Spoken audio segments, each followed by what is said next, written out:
युद्ध को लेकर उनका जो मतभेद था और जिसके कारण वो साख्य संघ में पराजित हुए और पराजित होने के कारण उन्होंने अपने को गृह त्याग करने के लिए तैयार किया। तो इसका मुख्य उद्देश्य ये था कि बुद्ध युद्ध के विरोधी थे। युद्ध किसी भी कीमत पर बुद्ध नहीं चाहते थे, चाहे उनको अपना राजपाट, अपने माता पिता, अपनी पत्नी, अपने पुत्र का त्याग करके भी जंगल में जाना पड़ा, लेकिन अंतिम समय तक वो युद्ध के पक्ष में खड़े नहीं हुए, उसका विरोध करते रहे। तो ये संदेश पूरी दुनिया में जब गया कि बुद्ध युद्ध के विरोधी हैं और बुद्ध सदैव ये चाहते हैं कि कोई समस्या संसार में ऐसी नहीं बनी कि यदि 5 बुद्धिजीवी लोग साथ बैठें और उस पर विचार करें तो बिना युद्ध के उसका समाधान किया जा सकता है। ये बुद्ध का मत था।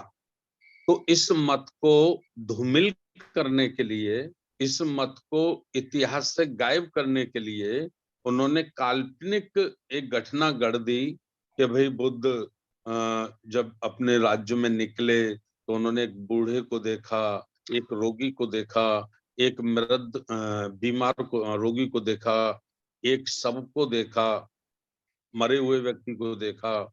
उससे वो विचलित हुए और विचलित होकर रात को वो घर छोड़कर चले गए। तो इस किस्म का प्रचार पूरी दुनिया में किया गया है। तो इस प्रचार को खत्म करना है हमको। और जो सत्य घटना है सिद्धार्थ गौतम के जीवन की कि उन्होंने वाकई गृह त्याग किस कारणों से किया, तो वो कारण हमको भारत के और भारत के साथ साथ कोशिश करनी है कि दुनिया के समक्ष उसको लाना चाहिए।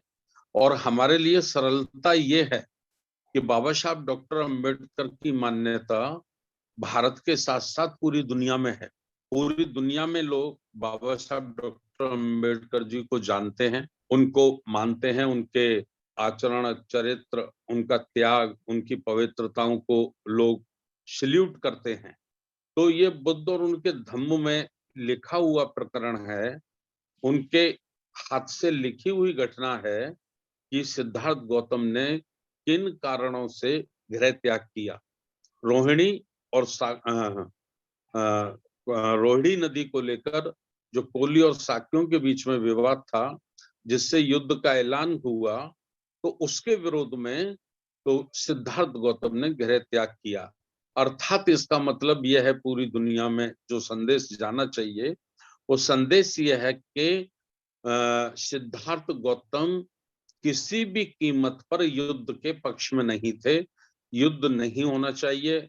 और उनके गृह त्याग करने के बाद शाक्य राज्यों में ऐसे हालात उत्पन्न हुए, ऐसा आंदोलन खड़ा हुआ कि वो सेनापति को भी फिर युद्ध का प्रस्ताव वापस लेना पड़ा और वह युद्ध कभी नहीं हुआ।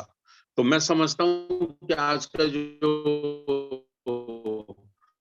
वाचन था, आज के बुधवार का जो महत्वपूर्ण वाचन था, इसको हमें बड़ी प्राथमिकता से लेकर और अपनी जन गोष्ठी या हम सम्मेलन प्रोग्राम होते हैं, मैं समझता हूँ इस सत्य तथ्य को जिसको बाबा साहब डॉक्टर अंबेडकर जी ने स्वयं लिखा है, इसका हमें ज्यादा से ज्यादा प्रचार प्रसार करना चाहिए। और कुछ धम्म विरोधी लोगों ने जो काल्पनिक मनगढ़ंत घटना को दर्शाया है, उसे हमें समाप्त करना चाहिए।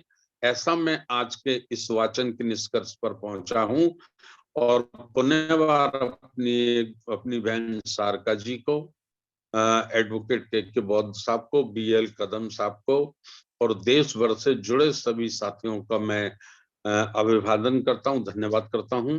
और राष्ट्रीय बौद्ध महासभा के माध्यम से माननीय बादल सिंह बौद्ध हमारे राष्ट्रीय कार्यकारी अध्यक्ष जी के अथक सहयोग से और RTI सेल के जो हमारे मुकेश बौद्ध जी सांची वाले, उनके सहयोग से और हमारे CD प्रजापति साहब के सहयोग से जो ये इसको होस्ट किया जाता है, मैं इनका भी बहुत धन्यवाद करना चाहता हूँ। और दो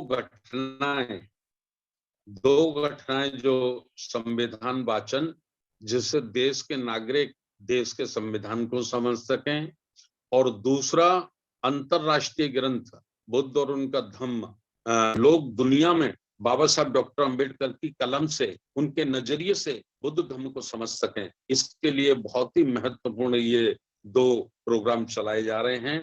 तो मैं सभी का बहुत बहुत धन्यवाद करता हूं और पुनः एक बार फिर आपका आभार। नमो बुद्धाय, जय भीम।